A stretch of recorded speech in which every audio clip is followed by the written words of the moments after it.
नमस्कार दोस्तों, कैसे हैं आप लोग। एसबी वत्स मेरा नाम है। इस सफ़र की शुरुआत 2002 दिसंबर में हुई थी। एज ए यूजर मैं इस कंपनी में आया था बेसिकली, और जिस टाइम मैं इस कंपनी में आया था उस टाइम मैं सर्विस में था।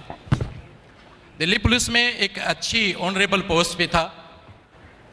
क्राइम ब्रांच में मेरी पोस्टिंग थी। मेरी वाइफ को कुछ प्रॉब्लम रहती थी,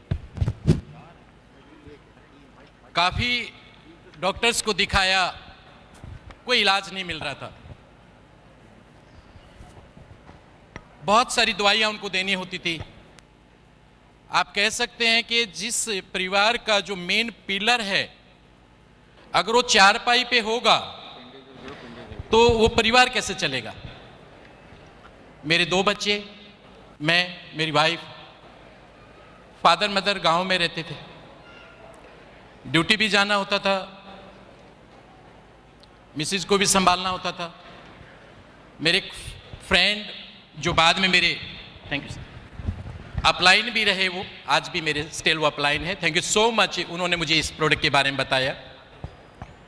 उन्होंने जब इस प्रोडक्ट के बारे में बताया तो यकीन नहीं था कि ऐसा कोई प्रोडक्ट होगा।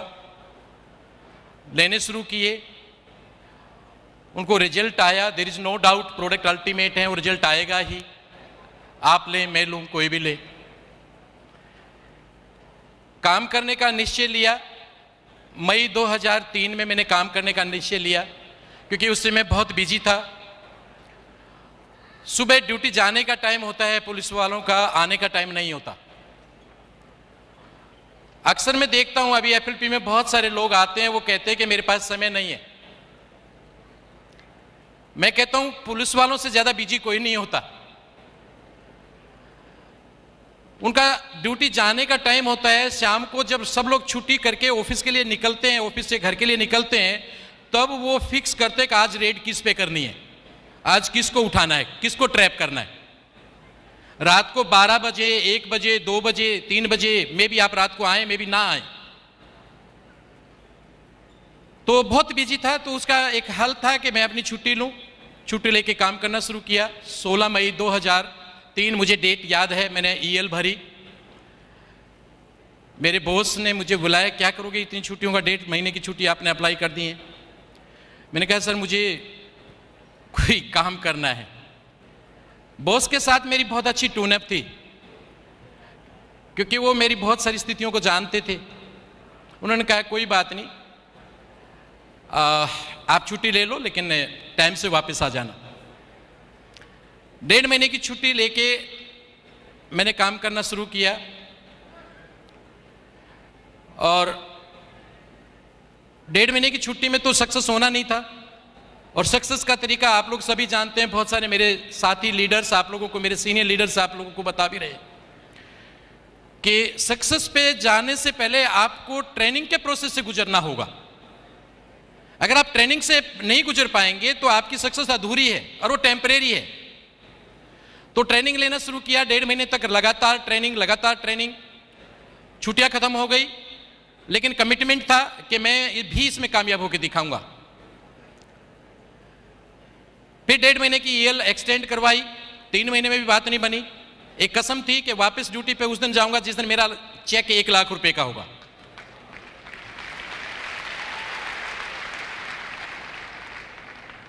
फिर 1.5 महीने की छुट्टी एक्सटेंड करवाई। 4.5 महीने में मेरी कंप्लीट ईएल ओवर हो गई थी, खत्म हो गई थी। लेकिन मेरा अचीवमेंट अभी नहीं आया था। 1 लाख का चेक मेरा नहीं हुआ था, हालांकि मैं मैनेजर बन गया था। उसके बाद मैंने 2 महीने का मेडिकल दे दिया। मुझे याद है आज भी वो डेट। दिसंबर में मेरा चेक वो हो चुका था जो मुझे चाहिए था। 8 जनवरी को मैंने ड्यूटी अपनी ज्वाइन की, और 12 जनवरी का साइंड चेक था वो। 12 जनवरी का डिस्पैच चेक था जो मुझे 15 तारीख को मिला, और वो अमाउंट था 1,03,412 रुपए का। आफ्टर 6 मंथ मैं अपनी अचीवमेंट पे था। जो मैंने कमिटमेंट किया था अपने आप से, मैं वहां पे था। उससे अगले महीने मेरा चेक था 1,42,000, उसके बाद 1,72,000, फिर 2,05,000, कौन कहता है एफएलपी स्लो चलती है? कौन कहता है एफएलपी में देर से पैसा आता है? मेरा मात्र 10 महीने का इनकम 7,40,000 रुपए था। मात्र 10 महीने का इनकम था ये। कार प्लान भी मैंने वहां पे किया, सीनियर मैनेजर भी मैं वहां बन चुका था, और मात्र 10 महीने में मैं, शायद मुझे नहीं पता, बाकी रिकॉर्ड तो कंपनी के पास होंगे, बहुत कम लोग ऐसे होंगे जो 10 महीने में मैनेजर रिट्रीट क्वालिफाई करते हैं। मैंने मात्र 10 महीने में मैनेजर रिट्रीट क्वालिफाई की थी। फ्रॉम दैट डे 2003 से लेके आज तक मैंने कभी अपनी मैनेजर रिट्रीट कभी भी लैप्स नहीं करी, रेगुलर मेरी क्वालिफाई होती रही 2003 से लेके आज तक। उसके बाद 20 महीने बाद प्रॉफिट शेयर क्वालिफाई किया। 3 साल के बाद मैं कंपनी का सोरिंग मैनेजर था, कंपनी के मार्केटिंग प्लान में सोरिंग मैनेजर था मैं 3 साल के बाद।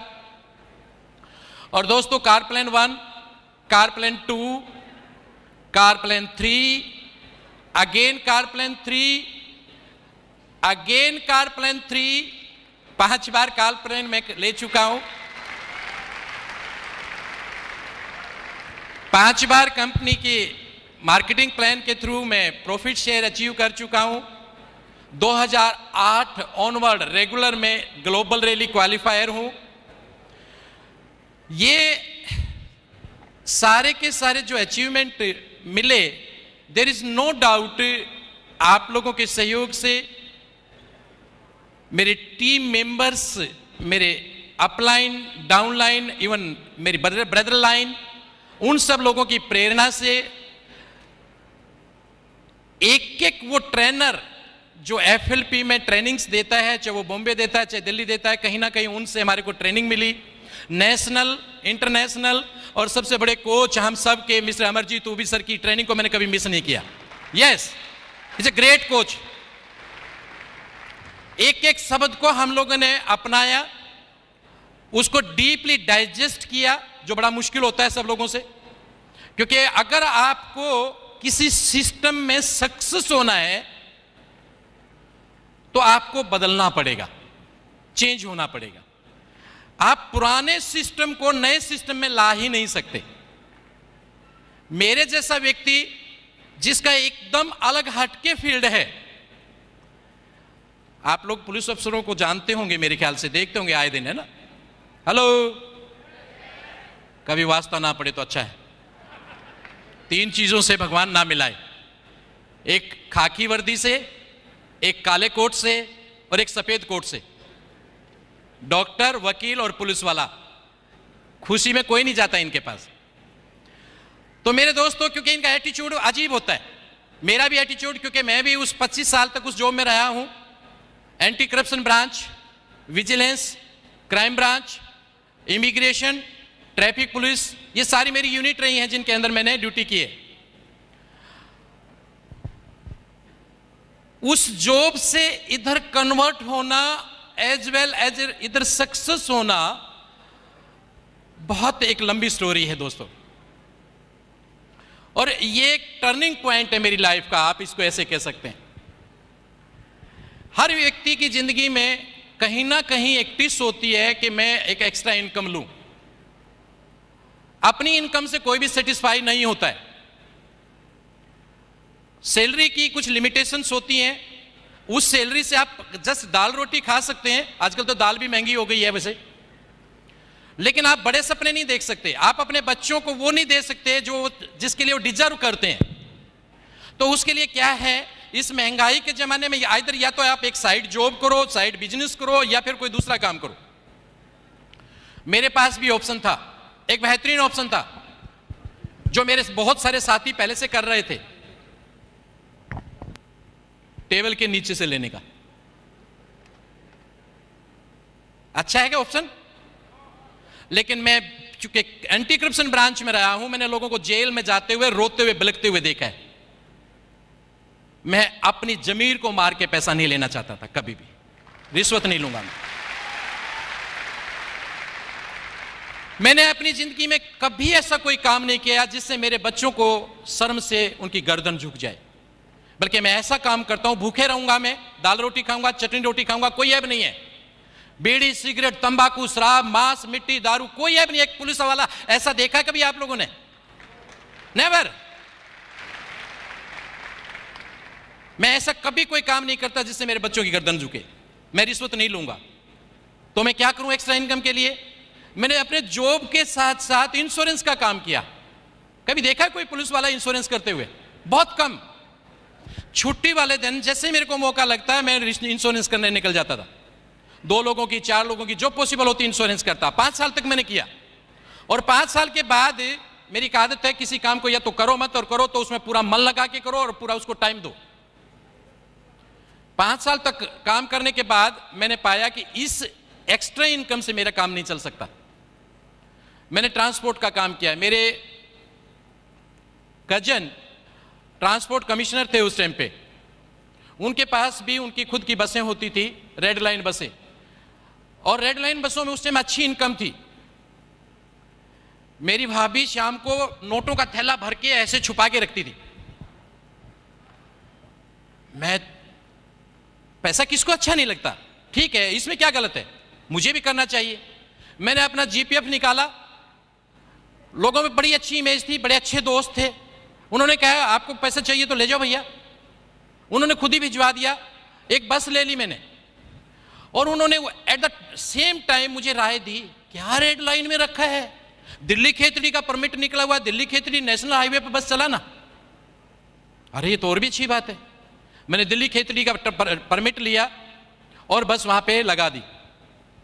मुश्किल से 1 महीना भी नहीं चली थी, वहां के जो एसटीसी स्टेट ट्रांसपोर्ट कमिश्नर के काउंटर साइन होने थे वो नहीं हुए, और वो गाड़ी विड्रा हो गई। कोर्ट केस चला, उससे कोर्ट से हम लोगों ने स्टे लिया, लेकिन मुश्किल से 2-3 महीने बाद बस हमारी वापस हो गई। बहुत बुरी स्थिति थी मेरी।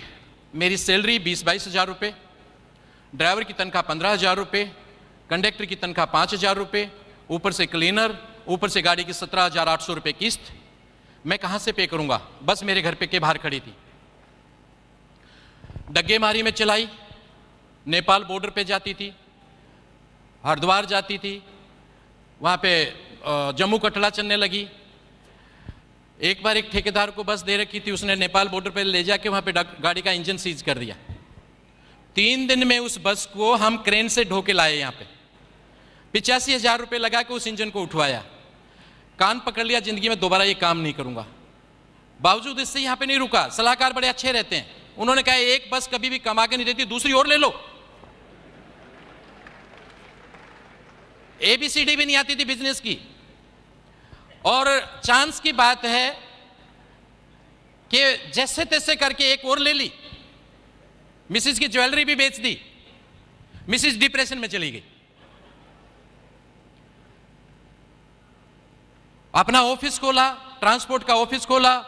मैं, मेरे ब्रदर इन लॉ यहीं पे बैठे हैं वो, और हम दिन रात भागे फिरते थे। 5 साल तक उस काम को भी किया। फिर वहां से थकने के बाद हमने अंडर DTC लगा दी। अंडर DTC लगाने के बाद, चेक आने के बाद हमें जल्दी ये रहती थी कि इसको कैश कैसे कराएं। और चांस की बात तो वही बैंक मैनेजर जो मेरे चेक को उस टाइम पे कैश करते थे, यहीं पे बैठे हैं वो बैठे।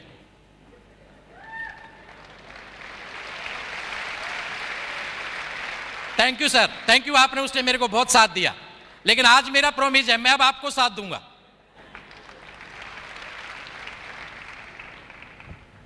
दोस्तों, 5 साल बाद गोसवारा निकाला। मेरे सर पे जितने बाल थे उतना मेरे सर पे कर्ज था। सब कुछ बेच दिया। वाइफ की हालत ये थी, बिस्तर से नहीं उठ पाती थी। घर में फोन, लैंडलाइन, जब बेल बजती थी तो हम लोग कांपने लग जाते थे, किसी पैसा मांगने वाले का फोन है। एक मेरे गुरुजी हैं, उन्होंने कहा कि यहाँ से आप जगह बदल दो। मेरे पास गवर्नमेंट का रेजिडेंस था। मैं छोड़ के यहाँ से रोहतक चला गया। कई बार कुछ लोग कहते हैं कि हमारे पास पैसा नहीं है इसलिए हम एफएलपी नहीं कर सकते। रोहतक चला गया। मेरे पास पैसा मांगने वाले वहीं पे मेरे को सूंघ के कहां पे छुपा हुआ हूं वहीं पहुंच गए। अक्सर ये सोचने लगा मैं कि इस जिंदगी से नरक भी बेहतर है, क्यों ना मैं सुसाइड कर लूं, क्योंकि इतना पैसा मैं नहीं दे सकता था। 22 लाख कर्ज 2002 में बहुत बड़ा कर्ज होता है। सैलरी मेरी 20-22 हजार रुपए थी। ऐसे बढ़ रहा था, हर महीने उसमें करीब 50-60 हजार रुपए हर महीने इंटरेस्ट के जुड़ जाते थे। हर 2 महीने बाद 1 लाख बढ़ जाता था। एक दिन मेरी जिंदगी का बहुत ही टर्निंग पॉइंट आया। मेरे घर में, जिस मकान में हम रह रहे थे रोहतक, किराया देना था मुझे। किराया देने के लिए मेरे पास पैसा नहीं था। मैंने किसी से इंश्योरेंस की प्रीमियम लेना था दिल्ली से। मैंने सोचा कि उससे प्रीमियम के पैसे लूँगा, उसकी 2 दिन बाद किस्त भर दूंगा और मैं यहाँ पे उसका रेंट पे कर दूंगा। मैं घर से निकला तो मेरी जेब में बस में टिकट लेने के लिए पैसे नहीं थे। ट्रेन में जाने के लिए भी मेरे पास पैसे नहीं थे। मैं अपनी कमजोरी को अपनी वाइफ को भी नहीं बता सकता था, क्योंकि वो पहले से डिप्रेस्ड हो चुकी थी। मेरे 2 छोटे छोटे बच्चे। कोई तीसरा आदमी मुझे नजर नहीं आता था कि जो मेरी मदद कर दे। मेरे फादर से भी मैंने बात की इस बारे में कि मेरे साथ ये स्थिति गुजर रही है। गांव में अच्छी जमीन जायदाद है। अगर आज मैं उसकी पर एकड़ की बात करूं तो 3 करोड़ रुपए पर एकड़ है। अकेला हूं, अच्छी जमीन जायदाद है। लेकिन पापा ने एक बात कह के मेरा मुंह बंद कर दिया, अगर मैं जमीन बेचूंगा तो गांव में बेइज्जती हो जाएगी, इज्जत खराब हो जाएगी। मेरे पास कोई ऑप्शन नहीं था। दिल्ली आना था, जेब में किराया नहीं था। घर से ड्रेस लगाई, ड्रेस लगा के बाईपास पे आया, ट्रक वाले को हाथ दिया और उसको कहा भैया मेरे को भादरगढ़ जाना। उसने ट्रक में पैसा देने की जरूरत नहीं, पुलिस वालों को कोई पैसा नहीं मांगता। भादरगढ़ आया, वहां से डीटीसी बस पकड़ी, बस अड्डा आया, वहां से पैसा लेके और किराए वाले को पैसा दिया। ये मेरी जिंदगी का आखिरी वो कदम था जहां से मेरे को उठना था।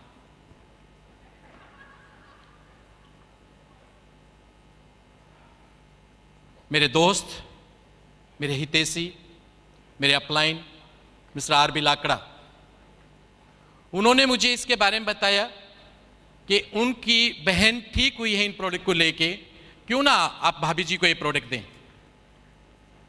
मैंने उनसे प्रोडक्ट लेने के लिए 4805 रुपए भी नहीं थे मेरे पास। मैंने कहा देख भाई मेरे पास इतना पैसा नहीं है। उसने कहा कि कोई बात नहीं, पैसा आप थोड़ा बाद में दे देना, लेकिन ये प्रोडक्ट अगर आप देंगे तो उनको आराम आएगा। लेकिन सिंपल सी बात है, मेरे में बहुत विचार चले, इतने बढ़िया प्रोडक्ट है तो डॉक्टर क्यों नहीं लिखता? इतने बढ़िया प्रोडक्ट है तो किसी डॉक्टर ने क्यों नहीं बताया? आज तक तो नहीं सुना मैंने। पुलिस वाला एक्स्ट्रा सोचता है 2 कदम। उन्होंने कहा देखिए किसने बताया किसने नहीं बताया मुझे नहीं पता, लेकिन मेरे घर में रिजल्ट आया है। आप एक बार अगर ये दें अपनी दवाइयों के साथ साथ, उनकी हालत ये थी कि एक टाइम की भी दवाई मेडिसिन उनकी अगर मिस हो जाती थी, पल्पिटेशन बढ़ जाता था, मैं भी एडमिट करना पड़ता था। 12-12 गोलियां रोजाना खाती थी। गोलियों के भरोसे ही नींद आती थी उनको, वैसे नींद नहीं आती थी। मरे मन से लेके गया, पहले महीने उनको प्रोडक्ट दिए, कुछ आराम खास नहीं लगा। मैंने उनको बुलाया यार मेरे को पहले बहुत नुकसान हो रखा है, आप लोगों ने मेरे को क्यों यूज कर लिया? उन्होंने कहा चिंता मत करिए, थोड़ा समय लगेगा, आप पेशेंस के साथ लीजिए इनको। दूसरे महीने का भी लिया। तीसरे महीने बाद एक दिन बड़ा गजब का चांस हुआ। उस टाइम इमिग्रेशन में था मैं रेगुलर टाइम पे फोन करता था, आप अपनी टाइम पे दवाई ले लें क्योंकि मिस नहीं होनी थी वो। मैंने फोन किया कि आपने दवाई ले ली। उसने कही कि मैं दवाई नहीं ले रही और पिछले 7 दिन से नहीं ले रही।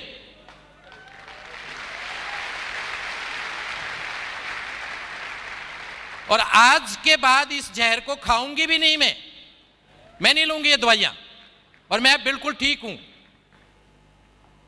वो मेरी जिंदगी का सबसे हसीन पल था कि मेरी जिंदगी का एक कैंसर जो जिंदगी में कभी ठीक नहीं होता वो ठीक हो चुका था विद दीज प्रोडक्ट्स।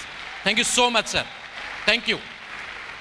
आपने जस्ट एफएलपी आप यहां नहीं लेके आए, आप बहुत सारे लोगों को जिंदगी लेके आए हैं, चाहे वो प्रोडक्ट यूज करें चाहे इस कंपनी में काम करें, बहुत सारे लोगों की जिंदगी लेके आए हैं। उसके बाद मैंने डिसीजन किया कि मैं इस प्रोडक्ट को आगे प्रमोट करूंगा। मेरे भैया जो उस टाइम में प्रिंसिपल थे, उन्होंने कहा यार ये प्रोडक्ट बेहतरीन प्रोडक्ट है, मैं भी यूज करूंगा। मैंने कहा भैया बहुत महंगे हैं। अच्छा महंगे हैं तो तू ही यूज कर सकता भाई, हम तो कर ही नहीं सकते। अच्छा भैया आप भी ले लो। उन्होंने लिया। वो डायबिटिक थे, अस्थमेटिक थे लिटिल बिट, उनको अस्थमे की शिकायत रहती थी, बीपी हाई था। रात को हमारी भाभी पैर दबा दबा के सुलाती थी, उनको नींद नहीं आती थी। अब सुबह वो 4 बजे पार्क में दौड़ लगाते थे। वो कहते थे यार पता नहीं कहां से एनर्जी आती है, मेरे को कोई थकान नहीं होती और मैं एकदम हेल्दी महसूस कर रहा हूं।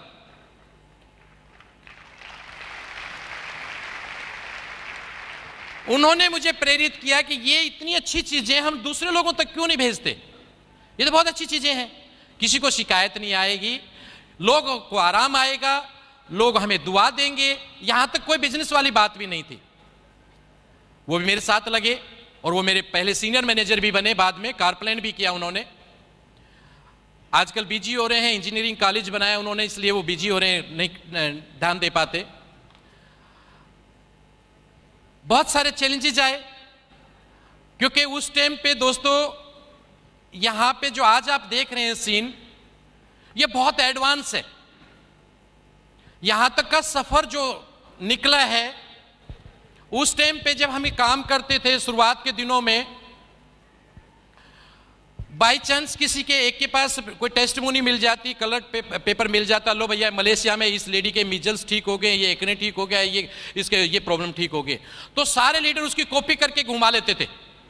और जब हम किसी इंसान के पास जाते थे, किसी प्रोस्पेक्ट के पास जाते थे, तो हम ये कहते थे देखिए ये देखिए मलेशिया में इस लेडी को ये मीजल्स ठीक हो गए, ये देखिए ये सिंगापुर में इस लेडी को ये प्रॉब्लम थी, ये ठीक होगी। कई बार तो पकड़े जाते थे, वो पूछ लेते थे यहां क्या हुआ वो बताओ भाई, हमारे पास कोई उत्तर नहीं होता था क्योंकि इनिशियल स्टेज पे थी कंपनी और यहां पे वो रिजल्ट, वो सारी बातें इतनी नहीं थी। आज तो आप लोग तो बहुत स्वर्ण एकदम गोल्डन टाइम पे आए हो। उस टाइम बिजनेस प्लान के लिए भी हम ये दिखाते थे, ये देखिए 2003 में रोल्फ किप का 5 लाख का प्रॉफिट शेयर चेक आया है। वो कहते थे इंडिया में किसका आया भाई। तो उस टाइम थोड़े चैलेंजेस ज्यादा थे। उस टाइम ट्रेनिंग लिटरेचर बहुत सारी चीजें इस कदर नहीं थी, आज तो बहुत इंप्रूव हुआ है। हमारे कंट्री मैनेजर साहब, मैं हमेशा सैल्यूट करता हूं इनको सर, एक एक चीज को इतने वो डीपली जाते हैं, आपको कुछ भी दिमाग चलाने की जरूरत नहीं, जस्ट उनको फॉलो कर लो जो लिटरेचर उन्होंने हमारे लिए तैयार किया है। और एक और आप लोगों को बताता हूं मैं, ये जो लिटरेचर जो आप लोग पढ़ते हैं पूरे दुनिया में किसी कंट्री में नहीं है, पूरी दुनिया में किसी कंट्री में ये लिटरेचर नहीं है जो आप लोगों को मिलता है। ये जो ट्रेनिंग सिस्टम, ये जो ट्रेनर्स को भी हमेशा अपडेट करते रहते हैं, वो हमेशा बेहतर से बेहतर बनाने की कोशिश करते हैं। और आज अगर हम लोग सफल हैं ना, तो किसकी वजह से? ऑफ कोर्स इनकी कोचिंग की वजह से। Thank you so much sir. As well as हमारे सारे के सारे ट्रेनर, चाहे वो प्रेम राजन सर हो, मेजर भटनागर हो, TPS Bedi, Sunil Gupta, Arun Surana, mister Anand Gandhi, of course Anupam Thapliyal, ये जितने भी हमारे ट्रेनर्स हैं अल्टीमेट है। इंडिया में ट्रेनर नहीं है ऐसे, अल्टीमेट ट्रेनर हैं, ऑलवेज स्पोर्टिव।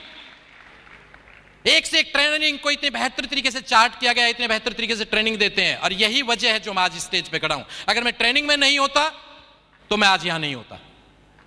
यस, मेरी सफलता के पीछे और कोई नहीं है। ऑफ कोर्स टीम तभी बना पाएगा इंसान जब उसको खुद आता होगा। टीम बाद में आती है, पहले खुद इंसान को उसके लेवल पे तैयार होना पड़ता है। और उस लेवल पर तैयार होने के लिए उसको ट्रेनिंग्स लेनी होती हैं, उस प्रोसेस से गुजरना होता है।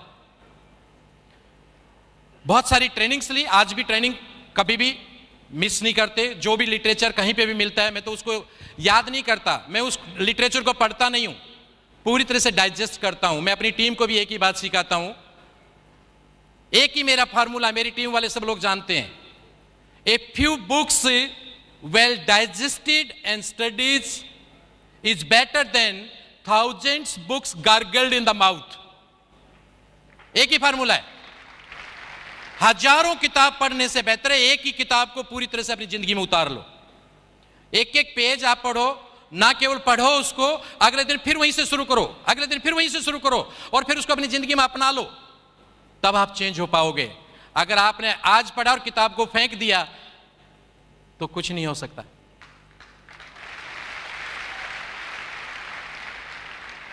अब मुझे गेन करना था, सिंपल सी बात है, काम करने का डिसीजन लिया तो तीन ही फार्मूले थे। मुझे गेन करना है नॉलेज, तो रेगुलर ट्रेनिंग। मुझे गेन करना है अपने डिस्ट्रीब्यूटर को, मैक्सिमम डिस्ट्रीब्यूटर मैंने स्पॉन्सर करने हैं, अपॉर्चुनिटी सेल करनी है। अक्सर लोग खाली प्रोडक्ट सेल पे पूरा कंसंट्रेट करते हैं, लेकिन मेरा ये मानना है ये तीनों की तीनों चीजें आपकी बैलेंस चलेंगी। रेगुलर ट्रेनिंग, रेगुलर आपका टीचिंग या लर्निंग चलेगा। नंबर 2, आपको हमेशा ध्यान देना पड़ेगा कि आपको ना केवल प्रोडक्ट सेल करना है बल्कि आपको अपॉर्चुनिटी भी सेल करना है।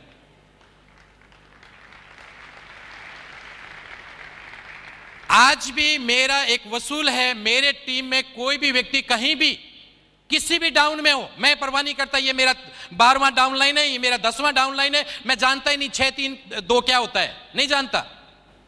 मेरा 15वां डाउन लाइन भी अगर मेरे को ये कहे मेरे को ट्रेनिंग चाहिए तो मैं बोलता हूं कब चाहिए, मैं आ रहा हूं। सिंपल, एक ही फार्मूला है। और मेरी टीम बैठी यहां पे, कोई भी ये कहते सर मेरे को ट्रेनिंग नहीं दी, कोई भी, एक ही तरीका है मेरा। कोई भी व्यक्ति मेरे को फोन करे मुझे एफएलपी करना है, चाहे वो अंडमान बैठा है, चाहे वो बेंगलोर बैठा है, चाहे वो कलकत्ता बैठा है, श्री भगवान वहां पे खड़ा है।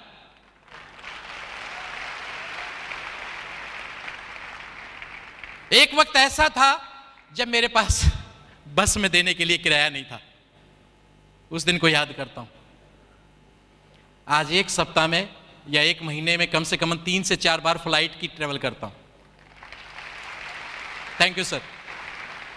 कम से कम 3 से 4 बार फ्लाइट की ट्रेवल करता हूं। यह दिन दिया एफएलपी ने, यह दिन दिया मेरे को इस अपॉर्चुनिटी ने।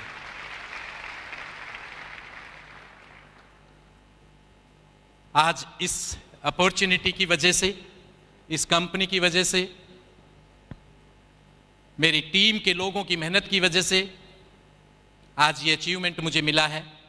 ऑफ कोर्स इन ट्रेनर्स की वजह से, जो सारे के सारे डायमंड मेरे सामने बैठे हैं, A to Z, सबका नाम लेना पॉसिबल नहीं है, चाहे वो मेरिट के डायमंड बैठे हों, चाहे वो कहीं के भी डायमंड हों, सारे ट्रेनर्स, इन सब लोगों की गाइडलाइंस की वजह से, इन लोगों के सम्मान की वजह से, इन लोगों के प्यार की वजह से, इन लोगों की प्रेरणा की वजह से। पुलिस में जब था मेरे पास एक लंबरेटा होता था, स्कूटर, रिपेयर होना भी बड़ा मुश्किल होता है। लंबरेटा स्कूटर देखा आप लोगों ने किसी ने? हेलो। और मुझे यकीन था कि आज तक वो बदल भी नहीं पाता, क्योंकि रिश्वत में लेता नहीं और 1 नंबर से मेरा काम नहीं चलता। मैंने अपनी जिंदगी की सबसे महंगी कार खरीदी, और वो भी कैश खरीदी, Audi 6, जो हर इंसान का सपना होता है।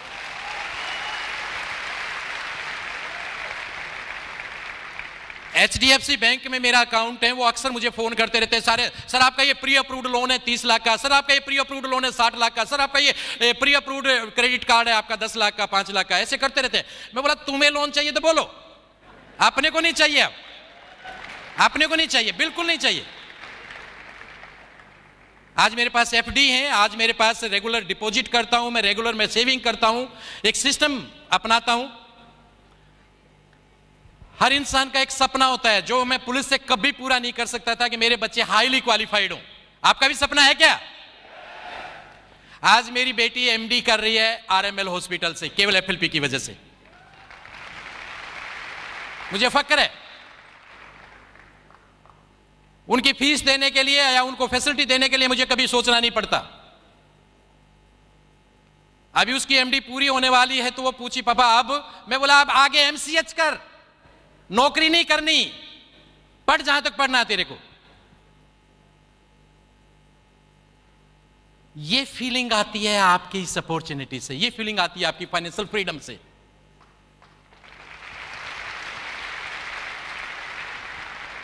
क्या मैं पुलिस में होता तो ये मिलता मुझे? क्या मैं ऐसा कर पाता? बहुत सारे बैठे हैं आप लोगों में जो नौकरी कर रहे हैं कहीं ना कहीं। बोलिए एक बार, दिखाइए तो सही मुझे अपना हाथ। कब छोड़ रहे हो? प्लीज अपने आप पे विश्वास करो पंकज जी। आजकल मेरी टीम में नौकरी छुड़ाने में मैं माहिर हूं। मेरे पारसनाथ जी सब इंस्पेक्टर से अभी उन्होंने रिजाइन किया है। पारसनाथ जी कहां हैं? ये खड़े। अभी सब इंस्पेक्टर से इनको वीआरएस दिलाया। नौकरी छुड़ाने में माहिर हूं भैया, किसी को छोड़नी हो तो मेरे पास आ जाना। और जिंदगी भर अगर गुलामी करने की आदत पड़ गई है तो मैं क्या करूं? मजबूरी है। हमने नौकरी की क्योंकि हमारे पास सेकंड ऑप्शन नहीं था, लेकिन इससे बेहतर अपॉर्चुनिटी पूरी अर्थ पे नहीं है, ये मैं गारंटी से सील लगाता हूं।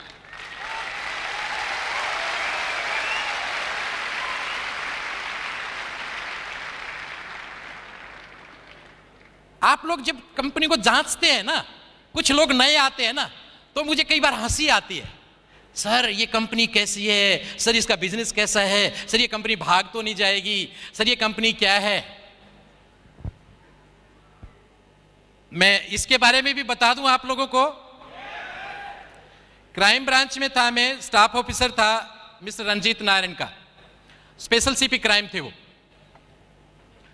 स्पेशल सीपी क्राइम थे। बाद में उनकी भी बताऊंगा मैं कहानी। मैंने जब उनको इस कंपनी के बारे में बताया, मेरे प्रोडक्ट यूजर हैं वो, आज भी यूजर हैं, तो उन्होंने कहा, जिस टाइम पे एक वक्त ऐसा आया था कि जब मैं बहुत ज्यादा पागल हो गया था इस सिस्टम के लिए, तो उन्होंने कहा एक काम कर, क्योंकि मैं क्राइम ब्रांच की इकोनॉमिक ऑफेंस सेक्शन में था, जहां पे ऐसी कंपनियों के खिलाफ रोजाना केस रजिस्टर करते हैं। Economic offence section Qutub hotel में है, कभी जाने का मौका लगे तो वहां पे भी देखेंगे, मेरा नाम भी वहां पे लिखा होगा। वहां पे मैं ऐसी कंपनियों के मानसून सेशन में एक विधेयक आया था कि ऐसी कंपनियां जो लोगों का पैसा लेके लूट के भाग जाती हैं, ये सारी की सारी फेक कंपनियां होती है, सारी नेटवर्किंग कंपनियां, उस टाइम पे बहुत बड़ा वो प्रॉब्लम चला था, इनको सबको बंद किया जाए, इनके खिलाफ सर्विलेंस हो, इनके सारे के सारे ए से लेके जेड टोटल पेपर्स को चेक किया जाए। और 297 कंपनियां उस टाइम बंद हुई थी, 297 कंपनियां बंद हुई थी। आज भी वो फाइल अभी भी चल रही है, बहुत सारी कंपनियां आगे बंद होनी है। इस कंपनी को भी हमने जांचा था। एथिक्स, आप तो खाली एथिक्स समझ को जानते हैं, एथिक्स किस किस लेवल पे होते हैं। आप लोगों को तो सिर्फ इतना बताया जाता है भाई कि एथिकल कंपनी है। एथिक्स एक तरीके से नहीं होते, उसके हर एंगल से जांचा जाता है। गवर्नमेंट रूल को देखा जाता है, पॉलिसीज को देखा जाता है, इंडस्ट्री को देखा जाता है, उस कंपनी के उसको पॉलिसी को देखा जाता है, उसके प्रोडक्ट की ऑथेंटिसिटी को देखा जाता है। उसके 12 एंगल से हम उसको जांचते हैं, पूरे 12 एंगल से उसकी कंप्लेंट्स को जांचते हैं। इसकी कंपनी के खिलाफ कंप्लेंट कितनी है, ऊपर से लेकर नीचे तक सब कंपनियों के नाम थे। एक डिपार्टमेंट आपके देश में ऐसा है जिसके कोई ऑडिट नहीं होता। एक ऑफिस ऐसा है आपके देश में जिसका कोई ऑडिट नहीं होता, जिसके खिलाफ कोई कंप्लेंट नहीं होता। कौन सा बताओ? नो नो नो नो, उसका कोई ऑडिट ही नहीं होता। बताइए। नो, राष्ट्रपति भवन। राष्ट्रपति भवन का कभी कोई ऑडिट नहीं होता, उसके खिलाफ भी कंप्लेंट है। लेकिन एक कंपनी के खिलाफ कंप्लेंट नहीं है, वो है फॉरएवर लिविंग प्रोडक्ट।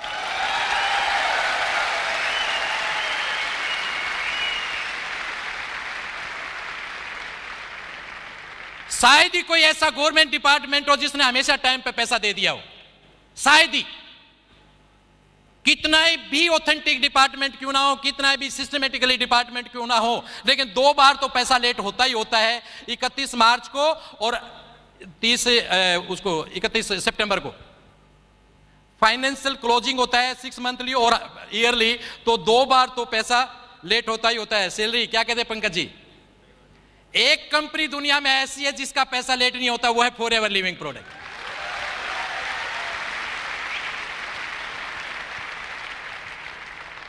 क्या क्या सलूट करें हम सर आपको, और फिर आप इस कंपनी में डाउट करते हो। ये आपके दिमाग की कमजोरी है और कुछ भी नहीं है। आप वहां तक सोच भी नहीं सकते जहां तक एफएलपी है। एक वक्त ऐसा आया मेरी जिंदगी में जब मेरे को एक डिसीजन लेना था 2007 में कि मैं अब नौकरी करूं या एफएलपी करूं। कारण टीम काफी बढ़ चुकी थी, उसको सपोर्ट करना था, फाइनेंशियली में काफी साउंड था। और थैंक यू सुनील सर, आपने मेरे को गाइड किया कि जिस दिन आपकी सैलरी से 10 गुना ज्यादा आपका चेक बढ़ जाए उस दिन नौकरी छोड़ देना। याद आपको ऐसा बात? मुझे याद है। तो मेरी नौकरी छुड़ाई सुनील सर ने भैया। वो डिसीजन मेरा लेने में बहुत मुश्किल था। मेरे परिवार के लोग केवल 3 लोग मेरे साथ थे, मेरी वाइफ और 2 मेरे बच्चे। वो एक बात जानते थे, मेरे पापा जो करेंगे या मेरे हस्बैंड जो करेंगे वो सही करेंगे, वो गलत नहीं करेंगे। मेरे फादर खुद कह रहे थे अगर नौकरी छोड़ दी तो गांव में तो आना मत, बेइज्जती करवाएगा पूरे समाज में, हम बर्दाश्त नहीं कर पाएंगे। मेरे खुद बॉस जो मुझे अपने बच्चे की तरह आज भी मानते हैं, उन्होंने कहा श्री भगवान एक बात का जवाब दे देना नौकरी छोड़ने से पहले, अगली 15 साल की तेरी नौकरी बाकी है, कितना पैसा तेरे को मिलने वाला है, प्रमोशन तेरे को मिलने वाला है, जून में तेरा प्रमोशन ड्यू है और सितंबर में उसमें नवंबर में तू नौकरी छोड़ने की बात कर रहा है। ऊपर से पे कमीशन आना है, 2008 जून में पे कमीशन आया था। तू क्या करना चाह रहा है? गुरुद्वारे जाते होंगे, मैंने भगवान को नहीं देखा कभी, आपने देखा है? हेलो, मैंने नहीं देखा भगवान को कभी। मैंने एक भगवान को देखा है, वो है रेक्स। मेरी नजरों में ये इज्जत है उनकी, जिन्होंने करोड़ों लोगों को हेल्थ और वेल्थ दी है। असली मायने में ये है भगवान, मेरी नजरों में ये भगवान। करोड़ों लोगों को उन्होंने हेल्थ और वेल्थ दी है, एक बेहतरीन लाइफस्टाइल। अभी कुछ देर पहले पूछ रहे थे सुराना जी, आप लोगों में कितने लोग रिच होना चाहते हैं, कितने लोग वेल्दी होना चाहते हैं? ऑफ कोर्स मैं अक्सर सुनता हूं लोगों से कि सर हम लोग एफएलपी में पैसा कमाने आए। आप भी पैसा कमाने आए होंगे? पैसा कमाने मत आइए, पैसा तो हर जगह मिल जाता है, बहुत जगह मिल जाता है। पैसा तो आजकल क्रिकेट में सट्टा लगा के भी लोग कमा लेते हैं। पूरी जिंदगी चाहिए तो एफएलपी में आ जाइए, पूरी जिंदगी चाहिए तो। एक बेहतरीन लाइफस्टाइल, अल्टीमेट लाइफस्टाइल, देश विदेश की यात्राएं, बेहतर एजुकेशन, लंबी कार, लंबा बढ़िया मकान, एक बेहतरीन owner, recognition, reputation, lots of time, सब कुछ आपको चाहिए तो उसके लिए एफएलपी है। It's not a part of life, it's a complete life. Decision आपका ही आपकी जिंदगी को बेहतर बनाएगा। आज सब कुछ है केवल एफएलपी की वजह से। आज जो है सेटिस्फाई हूं, लेकिन सचिन तेंदुलकर की एक बात को याद रखता हूं कि मैं सबसे बड़ा आलोचक खुद का खुद हूं। यहां पे रुकना नहीं है, मुझे नहीं रुकना ना, आगे बढ़ना है। स्लो ही सही, धीरे ही सही, लेकिन आगे तो बढ़े, इससे आगे बढ़ना है। आज मैं महसूस करता हूं उस दिन को जब हमारी हैबिटेट सेंटर में हमारी सक्सेस डे हुआ करती थी, और आज इस स्टेडियम को जब हम महसूस कर रहे हैं, इस सफलता को हम लोग सभी सेलिब्रेट कर रहे हैं, पूरी एफएलपी सेलिब्रेट कर रही है। मैं बहुत दूर की सोचता हूं, बहुत विजुलाइज करता हूं हर चीज को। मुझे नहीं पता आप उसको विजुलाइज कर रहे हैं कि नहीं कर रहे हैं, लेकिन मुझे बहुत जल्दी ये क्राउड इंडोर स्टेडियम में दिखाई दे रहा है, इंदिरा गांधी स्टेडियम में।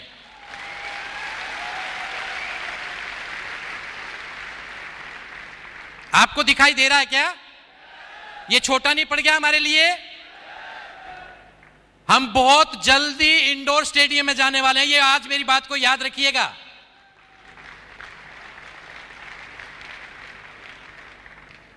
दोस्तों, आपका फ्यूचर, इस कंपनी का फ्यूचर, मैं तो इतना सा महसूस करता हूं, जस्ट हमारे को बेस बनाने में टाइम लगा है।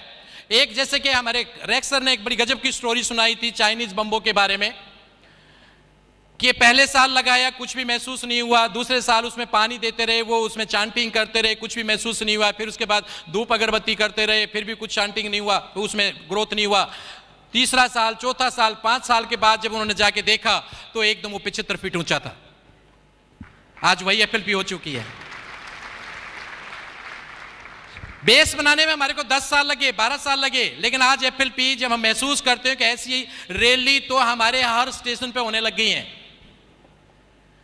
और आज हम, सही डाटा तो मेरे को नहीं देना चाहिए और मुझे मालूम भी नहीं है कि कितना, मैं अप्रोक्स आइडिया देता हूं। आप लोग ये बताइए कि आज FLP करीब 400 करोड़ के टर्नओवर के आसपास है। हम मुश्किल से कितनी % पॉपुलेशन के पास पहुंचे? 2%?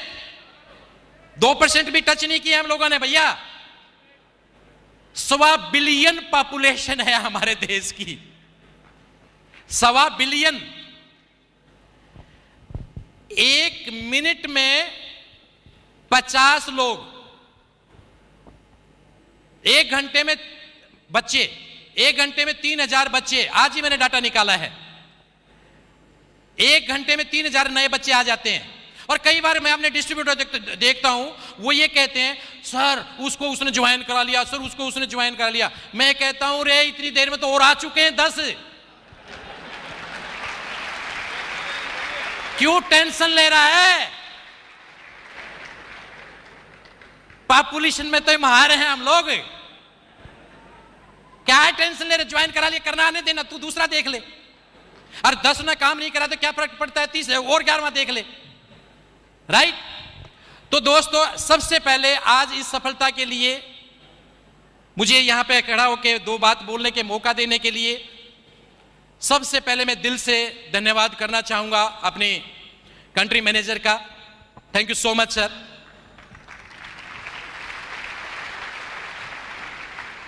ऑफ कोर्स कंट्री मैनेजर साहब के पीछे एक मजबूत टीम है, जो हमारे सारे के सारा स्टाफ, चाहे वो बॉम्बे स्टाफ हो, दिल्ली स्टाफ हो, जो हमारे को बैकबोन है, हमारे को हर चीज को प्रोवाइड कराने में, फैसिलिटी देने में वो हमेशा मुंह पे स्माइल लेकर तैयार रहते हैं। वो हमारे को कभी भी वो डिसहर्ट नहीं करते।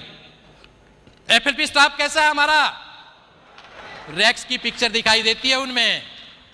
हमारे FLP स्टाफ में भी रैक्स और मिस्टर अमरजीत उबी की पिक्चर दिखाई देती है। क्योंकि कभी भी याद रखना, अच्छाई या बुराई ऊपर से नीचे आती है, नीचे से ऊपर नहीं जाती। तो ये ऊपर से नीचे आता है, right?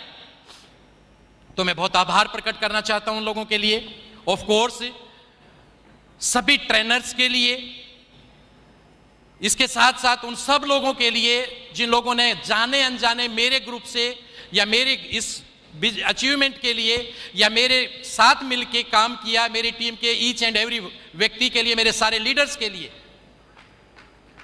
As well as yes उस हर व्यक्ति के लिए जो इस FLP में काम कर रहा है, उसने भी जाने अनजाने मेरे किसी आदमी को मोटिवेट जरूर करा होगा किसी न किसी दिन। Thank you so much. और ऑफ कोर्स एक व्यक्ति के बगैर तो ये कंपनी नहीं थी। हम सब लोग मिलकर धन्यवाद करेंगे मिस्टर रैक्स का। Thank you so much sir, thank you so much. आप लोगों के लिए एक छोटा सा मैसेज दूं, तैयार है? एक ही बात है, बहुत आसान है ये बिजनेस, लेकिन बहुत मुश्किल भी है। मुश्किल उन लोगों के लिए है जो बदलना नहीं चाहते, और आसान उन लोगों के लिए जो बदलना। Are you ready to change? Are you ready to change? आपको सिस्टम के अकॉर्डिंगली अपने आप को चेंज करना पड़ेगा। सिस्टम आपके लिए नहीं बदलेगा। कभी आप सिस्टम को बदलने की कोशिश कर रहे हैं, सिस्टम आपके लिए नहीं बदलेगा। एकदम प्रूवन सिस्टम है, आपको सिस्टम के अकॉर्डिंगली बदलना पड़ेगा। अगर आप तैयार हैं तो सफलता आपके लिए है, अगर आप तैयार नहीं हैं तो ये सिस्टम आपको डिटॉक्सिफाई कर देगा और बाहर का रास्ता दिखा देगा।